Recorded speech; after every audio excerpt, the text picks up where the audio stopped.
और चलिए बड़ी खबर आपको बताते हैं आपको कि किस तरीके से घटनाक्रम लगातार बदल रहा है। अमेरिका और ईरान के तनावपूर्ण रिश्तों के बीच कूटनीति पहल एक बार फिर से तेज हो गई है। पहले दौर की नाकाम बातचीत के बाद दोनों देशों ने दूसरे राउंड की वार्ता के लिए हामी भर दी है और माना जा रहा है कि जल्द ही पाकिस्तान की राजधानी इस्लामाबाद में दोनों देशों के प्रतिनिधि आमने सामने बैठ सकते हैं। और इस बीच अमेरिका ईरान के बीच सीज फायर 2 हफ्ते और बढ़ाने पर विचार चल रहा है। तो अमेरिकी राष्ट्रपति डोनाल्ड ट्रंप ने दावा किया कि दोनों देश इस समझौते के बहुत करीब हैं। उन्होंने संकेत दिए कि अगले कुछ दिनों में बड़ी प्रगति देखने को मिल सकती है। वहीं अमेरिका के उपराष्ट्रपति जेडी वेंस ने भी माना कि दोनों देशों के बीच गहरा अविश्वास जरूर है, लेकिन बातचीत के जरिए इसे कम किया जा सकता है। पहले दौर की वार्ता 41 घंटे तक चली, लेकिन किसी ठोस नतीजे पर नहीं पहुंच सकी और अमेरिका ने ईरान के परमाणु कार्यक्रम और हॉर्मुज स्ट्रेट में उसकी रणनीति को बड़ा मुद्दा बताया है। जबकि ईरान ने अमेरिकी शर्तों को ही बातचीत विफल होने की वजह ठहरा दिया है। दोनों पक्षों के बीच भरोसे की कमी इतनी गहरी है कि हर प्रस्ताव शक की नजर से देखा जा रहा है। बावजूद इसके दूसरे राउंड की बातचीत के लिए माहौल बनना इस बात का संकेत है कि दोनों देश सीधे टकराव से बचना चाहते हैं। अब ये जो दूसरे दौर की बातचीत है, क्या ये सकारात्मक ढंग से हो पाएगी, ये देखना दिलचस्प होगा। अमेरिका ने यहाँ पर पहल तो कर दी है। इस बीच एक बड़ी खबर बता दें, ईरान अमेरिका सीज फायर पर बड़ा अपडेट आ रहा है। बड़ी खबर आपको बता दें, ईरान अमेरिका सीज फायर पर बड़ी खबर, अमेरिका ईरान सीज फायर बढ़ाने पर सहमत। तो सीज फायर आगे और बढ़ सकता है। सूत्रों के हवाले से खबर सामने आ रही है 2 हफ्ते और बढ़ सकता है सीज फायर। 22 अप्रैल को खत्म हो रहा है सीज फायर, तो सीज फायर आगे और बढ़ सकता है। सूत्रों के हवाले से बड़ी जानकारी सामने आ रही है। यूएस ईरान सीज फायर को बढ़ाने पर सहमति बनती हुई दिखाई दे रही है। तो ईरान अमेरिका सीज फायर पर यह बड़ी खबर सामने आ रही है। बहुत उम्मीदें हैं कि यूएस और ईरान सीज फायर की तरफ बढ़े और इस पर सहमति जताई गई है। सीज फायर आगे और बढ़ सकता है। सूत्रों के हवाले से खबर, तो 2 हफ्ते का समय और दिया जा रहा है, यानी कि 2 हफ्ते और बढ़ सकता है सीज फायर। देखिए 22 अप्रैल को जो सीज फायर है वो खत्म हो रहा है। इन सब के बीच अटकलें यह भी थी कि सीज फायर चलेगा भी या नहीं, या फिर बीच में ही खत्म हो जाएगा। लेकिन चूंकि अब इसे और बढ़ाने पर बातचीत हो रही है, इसे बढ़ाया जा सकता है। ऐसे में लग रहा है कि जो दूसरे दौर की बातचीत है ये भी कहीं ना कहीं सफल होगी। दोनों ही पक्ष जो है वो चाहते हैं कि वाकई में युद्ध जो है वो समाप्त हो। इस तरह के कयास फिलहाल लग रहे हैं। हालांकि जमीनी तौर पर क्या बातचीत होगी और कैसे एक दूसरे की शर्तों को माना जाएगा, वो सहमति दिखेगी नहीं दिखेगी, ये देखना दिलचस्प होगा। लेकिन अभी ईरान अमेरिका सीज फायर पर बड़ी खबर आपको बता रहे हैं। ये सीज फायर जो कि 2 हफ्ते का था, इसे 2 हफ्ते और बढ़ाया जा सकता है। 1 महीने से ज्यादा वक्त तक पहले युद्ध चला और उसके बाद सीज फायर हुआ 2 हफ्ते के लिए। अब इंफॉर्मेशन आ रही है सूत्रों के हवाले से कि ये सीज फायर 2 हफ्ते और एक्सटेंड हो सकता है। ये बड़ी जानकारी आपके साथ साझा करें। 22 अप्रैल को खत्म हो रहा है, ऐसे में ये सीज फायर आगे बढ़ सकता है। ये इंफॉर्मेशन जो मिल रही है, हालांकि सूत्रों के हवाले से है, जब तक इस पर ऑफिशियली अमेरिका की तरफ से कोई स्टेटमेंट नहीं आता है, जो कि बहुत पॉसिबल है। अमेरिकी राष्ट्रपति डोनाल्ड ट्रंप का जिस तरह का एटीट्यूड है वो बिना बोले रह नहीं पाते। ऐसे में मुमकिन है कि जल्दी एक स्टेटमेंट इसे लेकर सामने आए। तो बड़ी खबर है, सूत्रों के हवाले से सीज फायर आगे और बढ़ सकता है। ये समय भी 2 हफ्ते का रहेगा, यानी 14 दिन और बढ़ सकता है सीज फायर। लगातार इस बात को लेकर सहमति की खबरें सामने आ रही है, हालांकि खबरें कंफर्म नहीं है। सूत्रों के हवाले से जानकारी आई है कि 22 अप्रैल को सीज फायर खत्म हो सकता है। और इसी पर हमारे साथ खास मेहमान भी जुड़ चुके हैं। हमारे संवाददाता भी लगातार बने हुए हैं। नासिर खान हमारे संवाददाता जुड़े हुए हैं, साथ ही ग्रुप कैप्टन आशीष साई जी हमारे साथ बने हुए हैं। रितेंद्र माथुर जी जुड़े हुए हैं, भू राजनीतिक विशेषज्ञ हैं। मनोज कुमार जी भी भू राजनीतिक विशेषज्ञ हैं। आप सभी का बहुत बहुत स्वागत है। और इस खबर को और अपडेशन के लिए हम रुख कर लेते हैं हमारे सहयोगी नासिर खान का। नासिर, देखिए जिस तरह से कहा जा रहा है कि 14 दिन और बढ़ सकता है ये सीज फायर, क्या कुछ जानकारी इसको लेकर मिली है? देखिए गीतू, सबसे पहले जो सीज फायर एक्सटेंड होने वाला है, इस पे जो है सूत्रों के हवाले से भी इस पे जो है किसी भी कंट्री की तरफ से भी ऑफिशियल पुष्टि नहीं हुई है, ना तो यूएसए से, ना तो इसराइल से और ना ही ईरान से। क्योंकि हमने देखा कल एक पाकिस्तान से लेड एक डेलीगेशन जो है जिसको लीड आसिम मुनीर कर रहा है, वो ईरान में मौजूद है। वहां पे भी बातचीत हो रही है। तो अभी क्या बात वहां पे हुए वो ऑफिशियली कंफर्म नहीं हुए, वो पब्लिकली अनाउंस नहीं किया गया है। लेकिन सूत्रों के हवाले से ये बताया जा रहा है कि वहां पे जो बातचीत हुई है वो परमाणु हथियार को लेके हुई है और लेबनान पे सीज फायर पे हुई है। ये भी सूत्र बता रहे हैं कि किसी एंगल से कि जो इसराइल है वो सीज फायर वहां पे अनाउंस करेगा, लेकिन ये खाली एक साइड की पिक्चर है। लेकिन ऑफिशियली इस पे जो है इसराइल ने अभी जो है पुष्टि नहीं की। लेकिन कल भी हमने देखा लगातार इसराइल की तरफ से लेबनान के कई सारे इलाकों में जो है वहां पे नासिर, एयर वो तो स्ट्राइक की पहले और भी अटैक्स थे, हिजबुल्लाह। जब पहले भी 2 हफ्ते का सीज फायर हुआ तब भी इसराइल कहाँ मान रहा था, लेबनान पर लगातार अटैक्स हो रहे थे। आपका रुख करेंगे एक बार, आशीष साहे का रुख कर लेते हैं। साई साहब, 2 हफ्ते के सीज फायर की बात हो रही है, हालांकि सूत्रों के हवाले से कंफर्म नहीं है, लेकिन इससे तो कहीं ना कहीं लग रहा है कि वो जो बातचीत होगी दूसरे दौर की वो कहीं ना कहीं पॉजिटिव होगी, सकारात्मक होगी। जी मोनिका, सीज फायर का एक्सटेंशन में तो अभी फिर भी टाइम है। ज्यादा मेजर पॉजिटिव इंडिकेशंस हैं पाकिस्तान का जो डेलीगेशन तेहरान गया है कल, उसको लेके। तो अपेरेंटली उनके पास कोई हार्ड इंफॉर्मेशन फ्रॉम अमेरिका कि अमेरिका अपनी 20 इयर्स की डिमांड से या immediate moving out of uranium से थोड़ा नीचे आने की कोशिश या तैयारी कर रहा होगा जेडी वांस के लीडरशिप में। उसमें लेकिन एक बहुत सरप्राइजिंग चीज है, अमेरिका को अगर ह्यूमन बिहेवियर के बारे में कुछ भी पता है, ये एक नया पॉइंट मैं ऐड कर रहा हूँ, not exactly related to ceasefire. तो आसिफ मुनीर का तेहरान विजिट जो कल हुआ है, उसमें ओपन सोर्सेज में जो वीडियो कवरेज उपलब्ध है उसको देखना चाहिए अमेरिका को। अगर वो सोचते हैं कि पाकिस्तान एक न्यूट्रल रोल प्ले कर रहा है इस सीज फायर के लिए, तो वो arrival of Munir in Tehran के समय जो उनकी और तेहरान के फॉरेन मिनिस्टर की एक हग है, they have hugged each other, उसको रिपीट कर करके अमेरिकन एजेंसीज को देखना चाहिए कि ईरान और पाकिस्तान के क्या रिश्ते हैं और वो ये कैसा रोल प्ले कर रहा होगा। जेडी वांस और जनरल मुनीर की जो इस्लामाबाद में मीटिंग हुई थी उससे कंपेयर करें तो बहुत कुछ आपको पता चलेगा, बहुत कुछ सऊदी अरेबिया को पता चलेगा कि पाकिस्तान एक्चुअली कर क्या रहा है। हो सकता है कि पाकिस्तान के जनरल या प्राइम मिनिस्टर को Trump after few days Nobel prize के लिए रेकमेंड कर दें अगर ये ट्रूस पड़ता है या ये वॉर रुक जाती है। That was of the point. Cease fire अभी होना नहीं होना रियली मैटर नहीं कर रहा है, क्योंकि ईरान तो पूरी तैयारी कर रहा है। कल वीडियो देखे हमने कि वो अपने जो मिसाइल लॉन्चर्स हैं उनको अंडरग्राउंड से निकालने की कोशिश कर रहा है वॉर फुटिंग पे। कई बुलडोजर्स और अर्थ मूवर्स को लगा के, और जो उनके अंदर रबल्स में दब गए हैं लॉन्चर्स, उनको इस सीज फायर के दौरान instead of constructing the infrastructure, road बनाए, ब्रिज बनाए, पानी की व्यवस्था आगे देखें, वो अपने लॉन्चर्स को जमीन से बाहर निकालने की जो दब गए हैं। तो ये साइंस भी बड़े मिक्स हैं। और ट्रंप साहब का ये कहना कि इससे पहले मैं ऐड करी हूँ, जब पहला सीज फायर हुआ था तब ये अमेरिका की तरफ से भी तो कदम उठाए गए थे ना, उन्होंने अपने डिप्लॉयमेंट बढ़ा दिए पूरे एरिया में और कहा कि नजर रखेंगे हम सैटेलाइट से इससे। तो कहीं ना कहीं ये मैसेज अमेरिका ने भी कन्वे किया था, सीज फायर हो रहा है लेकिन हम यहाँ पूरे तरीके से तैयार हैं। तो इसे मैसेज हम ईरान की तरफ से मान सकते हैं कि सीज फायर है, लेकिन ऐसा नहीं है कि यहाँ पर हमें कमतर आके अमेरिका। जी, एक चीज, और दूसरा ये कि अमेरिका का जो ये बार बार दावा हो रहा था कि हम युद्ध जीत चुके हैं और ईरान की मिलिट्री को खत्म कर दिया है, उस दावे में उतनी सच्चाई नहीं है जितनी की काउंटर दावे में थी कि हमारी सारी मिसाइलें, हमारी सारी लॉन्चर्स अभी दुरुस्त हैं और हमें उपलब्ध हैं। ये ईरान की तरफ से कहा जा रहा था। और अब हम देख रहे हैं कि ये जो इनकी अंडरग्राउंड सिटीज हैं उनको शायद कोई भी नुकसान नहीं पहुंचा है। और अनफॉर्चुनेट न्यूज ये है दुनिया के लिए कि ईरान की ज्यादातर major fighting power, aerial fighting power underground रखी गई है और अमेरिकन बॉम्ब्स वहां तक नहीं पहुंचे।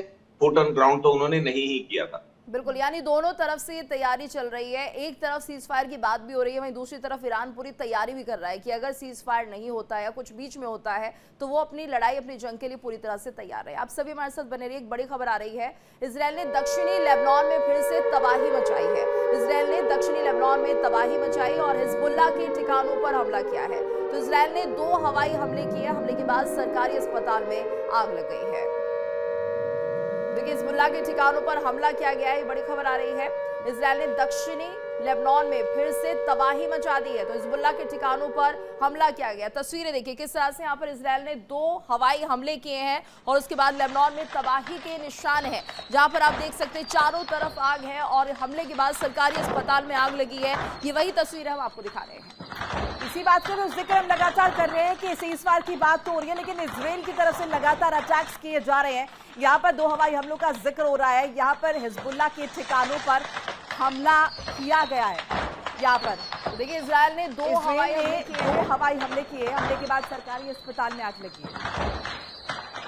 ये तस्वीरें हैं किस तरह से यहाँ पर लेबनान में लगातार इजराइल हमले करता हुआ दिखाई दे रहा है। हिजबुल्लाह के ठिकाने हैं ये जहाँ पर हमला किया, और हिजबुल्लाह की एक फितरत है कि वो रिहायशी इलाकों में अपने ठिकाने बनाता है, जिसके चलते अस्पताल की तस्वीरें ये दिख रही है जहाँ पर किस तरह से भीषण आग लग गई इस हमले के बाद। और ऐसे में रितेंद्र माथुर जी समझना होगा कि यहाँ पर ये शायद जो इजराइल लगातार हमले कर रहा है वो रुकने वाला नहीं है, हिजबुल्लाह मकसद है। और ऐसे में अगर आम नागरिक भी इसकी जद में आ रहे हैं तो बहुत मुश्किल है इजराइल के लिए कि उन्हें अलग करना और हिजबुल्लाह के ठिकानों को अलग करना, क्योंकि हिजबुल्लाह ऐसी ही जगहों पर अपने ठिकाने बनाता है जहां पर रिहायशी इलाके हैं।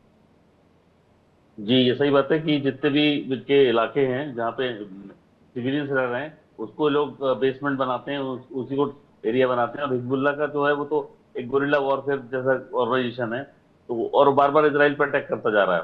तो ये इसराइल के साथ लड़ाई चलती रहेगी इतनी।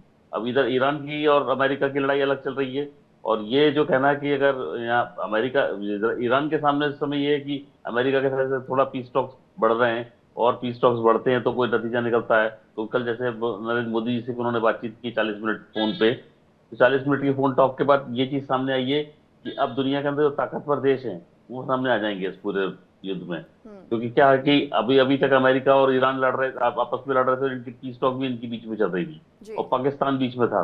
अब पाकिस्तान की कोई बहुत बड़ी भूमिका तो नहीं है कभी भी किसी बड़े तरीके की पीस टॉक में। अब ये जो देश, दुनिया के ब्रिक देश है जो, जिसमें भारत प्रमुख देश है, ब्राजील है, ब्रिटेन है, ये सब देश, रूस भी है इसमें, चाइना भी है, ये सारे बैठ के इसको नतीजा निकालेंगे। और एक नतीजा ये होगा कि आने वाले अगले दौर में कह रहे हैं कि ब्रिक्स का जो चेयरपर्सन होगा भारत होगा। तो ऐसे में भारत की भूमिका बहुत महत्वपूर्ण हो जाती है। कल लेकिन डोनाल्ड माथुर ट्रंप ने सर यहाँ पर ये भी उनसे बताइए कि ये जो सीज फायर तो खैर देखेंगे बढ़ेगा नहीं बढ़ेगा क्या कुछ हालात बनते, लेकिन ये जो दूसरी वार्ता होगी, जो मुद्दे हैं यहाँ पर हॉर्मुज स्ट्रेट की बात अगर हम करें और साथ ही परमाणु संयंत्रों की बात हम करें, परमाणु ठिकानों की बात करें, तो वो किस तरीके से प्रभावित होते हुए दिखाई देंगे, या उनको लेकर न्यूक्लियर प्रोजेक्ट्स को लेकर क्या कोई सहमति बन पाएगी? कि ऐसा है कि वहाँ इन्होंने जो भी थोड़े समय जो शांति काल आया है, अभी सीज फायर हुआ है, तो ईरान ने अपने यहाँ, जैसे वो आशीष जी भी बोल रहे थे कि वो वहाँ पे जनता के लिए कुछ नहीं कर रहे काम, वो अपने न्यूक्लियर एनरिचमेंट्स को ठीक करने में लग गए हैं। जब मिसाइल्स अंदर रखी थी वहां से निकाल के उनको बाहर ला रहे हैं, मतलब लड़ने की तैयारी पूरी तरह कर रहे हैं। इसलिए इसमें जो बात निकल के आई है कि जो स्ट्रेट ऑफ हॉर्मुज़ है इसको खाली करा जाएगा, इसमें कोई टैक्स नहीं वसूली जाएगी, और ये चीज तय करा जाएगा। अब आने वाले दिन में ईरान एक ऐसा देश बन के खड़ा होने वाला है जो दुनिया का सबसे ताकतवर देश बन जाएगा, तो इसको कोई रोक नहीं सकता। वो एक इस्लामिक वर्ल्ड का पावरफुल देश बन जाएगा, और अमेरिका जो अपनी भूमिका अरब मिड एशिया में बनाए हुए है उससे बाहर जा सकता है। वो उसको अरब देश सोचेंगे हमारे किसी काम का तो ना नहीं, हमारी मदद तो कुछ की नहीं, और समझौता हमारा इनका यही था। तो ऐसे में ईरान एक ताकतवर देश बन जाएगा जो मिडिल ईस्ट का नेतृत्व करेगा। ये स्थितियां भविष्य में खराब होगी तो चाइना और ईरान ये दुनिया के आने वाले दो ताकतवर देश बनेंगे, अगर इनको अभी चेक नहीं किया गया तो। यानी कहीं ना कहीं वर्ल्ड ऑर्डर चेंज होगा। मनोज, एक चीज यहाँ पर समझना चाहेंगे, जिस तरीके से यहाँ पर लगातार इजराइल अटैक कर रहा है हिजबुल्लाह पर, इससे पहले जब पहला सीज फायर हुआ था और ये अटैक्स बढ़ रहे थे तो हमें लग रहा था कि सीज फायर टूट जाएगा, क्योंकि ईरान लगातार एतराज जता रहा था। ईरान की तरफ से कहा जा रहा था कि अब अगर ये अटैक्स नहीं रुके तो हम भी ये सीज फायर तोड़ सकते हैं या फिर कड़ा एक्शन लिया जाएगा। अब दूसरे सीज फायर की बात हो रही है, अभी कंफर्मेशन नहीं है लेकिन बात हो रही है, इस सूत्रों के हवाले से इस तरह की इंफॉर्मेशन है, और यहाँ पर इजराइल की तरफ से अटैक लगातार हो रहे हैं हिजबुल्लाह पर। यानी क्या ये समझे कि अब ईरान को फर्क नहीं पड़ता, या ईरान ने इजराइल और हिजबुल्लाह के बीच के मैटर को छोड़ दिया है?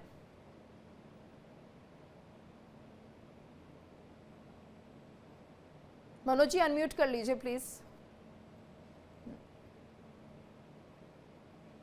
मुझे ऐसा लग रहा है कि अमेरिका की ये दोहरी नीति है, वह एक तरफ वो पीस टॉक की ओर आगे बढ़ रही है, वहीं दूसरी ओर जो है इजराइल को ये समझा नहीं पा रहा है कि अब जो कि हम लोग का पीस टॉक चल रहा है, तो जो किसी भी तरह का जो अटैक नहीं होना चाहिए। तो मुझे ऐसा लग रहा है कि वो इस दौर में जो अमेरिका डिफरेंट तरीके अपनाता है कि जो है युद्ध को जो है किस तरह से वो अपने और जो है और ये घोषित करे कि हम मतलब पीस टॉक में भी वो डोमिनेट करते रहे। टेंशन हटाने के लिए कि आप मान लीजिए लेबनान में एक पॉजिटिव ये डेवलपमेंट रहा कि इजराइल और लेबनान के बीच में जो है कल वार्ता हुई थी और इस वार्ता को एक पॉजिटिव माना जा रहा है। तो मुझे ऐसा लग रहा है कि जब तक अमेरिका जो है वो इजराइल को ये नहीं बता पाएगा, समझा पाएगा कि आपको लेबनान में आप हमला नहीं कीजिए, क्योंकि इधर से ईरान और अमेरिका के बीच एक टॉक हो रहा है और वर्ल्ड समुदाय की साइड से भी एक प्रेशर बन रहा है अमेरिका पे कि इस युद्ध को जो है किसी तरह से जो है शांति में परिवर्तन किया जाए। हम लोगों ने देखा यूनाइटेड नेशन के जनरल सेक्रेटरी ने भी जो है कहा था कि सीज फायर को बढ़ाना चाहिए और पीस टॉक जो है वो कंटिन्यू रहना चाहिए। मुझे लग रहा है ऐसा कि अमेरिका किसी न किसी रूप में अभी इतना दबाव में फेस कर रहा है कि मुझे ऐसा लग रहा है कि सेकेंड राउंड ऑफ टॉक हम लोग सुन रहे हैं और साथ भी जो है सीज फायर बढ़ने की भी बात कही जा रही है। मुझे ऐसा लग रहा है कि मार्केट को स्थिर रहे। ट्रम्प का ये सबसे पहला प्राथमिकता है कि किसी भी तरह से जो है मार्केट को स्थिर रखा जाए, ताकि अगर मार्केट में उथल पुथल होता है तो इससे जो है अमेरिका को ज़्यादा साख पर बट्टा लगता है और उसका भी इकोनॉमी पे एडवर्सली इफेक्ट पड़ता है। तो मुझे ऐसा लग रहा है बिल्कुल कि मनोज जी, और शायद second यही round वजह of- है जिसके चलते ट्रम्प अपने ही देश में एक तरह से उनका विरोध होना शुरू हो गया है और कहीं ना कहीं वो ये भी दिखाना चाहते हैं कि जो अर्थव्यवस्था है वो पटरी पर ला रहे हैं। तो यहाँ पर जैसा आप बता रहे हैं कि सीज फायर को कायम रखना उनके लिए मजबूरी भी हो सकता है। सभी हमारे साथ बने रहिएगा। एक बड़ी खबर आ रही है, नाकेबंदी के बीच माल्टा के जहाज ने हॉर्मुज को पार कर लिया है। नाकेबंदी के बीच यहाँ पर इस जहाज ने हॉर्मुज पार किया। VLCC एजियोस फेन्यूरियोस ने पार किया है हॉर्मुज। नाकेबंदी के बाद हॉर्मुज पार करने वाला पहला जहाज ये बना है। 2 दिन के बाद VLCC एजियोस को क्लियरेंस मिली है, लेकिन सफलतापूर्वक हॉर्मुज पार किया गया है। तो अमेरिका की नाकाबंदी के बीच माल्टा के जहाज ने हॉर्मुज को पार कर लिया है। नाकेबंदी के बीच माल्टा के जहाज ने पार किया है हॉर्मुज को। ये बड़ी जानकारी आपके साथ साझा करें। VLCC एजियोस फेन्यूरियोस ने हॉर्मुज पार किया है। नासिर, क्या जानकारी इस बाबत? जी देखिए, बिल्कुल लगातार हमने देखा कि जो हॉर्मुज पे ब्लॉकेड बना हुआ है उसमें जो है ईरान की तरफ से और यूएस की भी तरफ से जो है क्लियर इंस्ट्रक्शन मिली थी, किसी को जहाज को भी यहाँ से गुजरने की अनुमति जो है नहीं दी जाएगी। उसके बाद हमने देखा सबसे पहले स्टेटमेंट जो इस पे आया वो चाइना का है। चाइना ने भी जो है ट्राई किया था जहाज करने के लिए लेकिन उनको जो है वापस भेजा गया।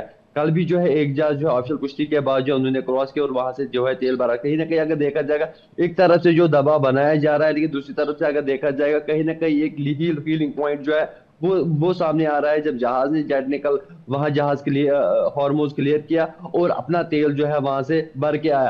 कहीं ना कहीं अगर देखा जाएगा आने वाले समय में अगर यही हालत रही तो आप देख लीजिए कि जो चाइना ने स्टेटमेंट दी है क्या उस पे जो है चाइना खड़ा उतरेगा, क्या वो भी जहाज वहां पे भेज। जब कल एक जहाज जो स्ट्रेट हॉर्मुज जो है जो बिल्कुल, और यूएस की ऐसे तरफ से बाकी ब्लॉक किया जहाजों गया के लिए भी नासिर, ये देखिए जिस तरह से एक अगर जहाज पार करता है तो दूसरे जहाजों के लिए भी रास्ते खुलते हुए नजर आ रहे हैं। देखिए इंडिया डेली 24/7 अब आपकी स्मार्ट टीवी पर। इंडिया डेली मौजूद है सभी डिजिटल प्लेटफॉर्म पर लाइव और लगातार। इंडिया डेली 24/7 हर दिन राष्ट्र को समर्पित।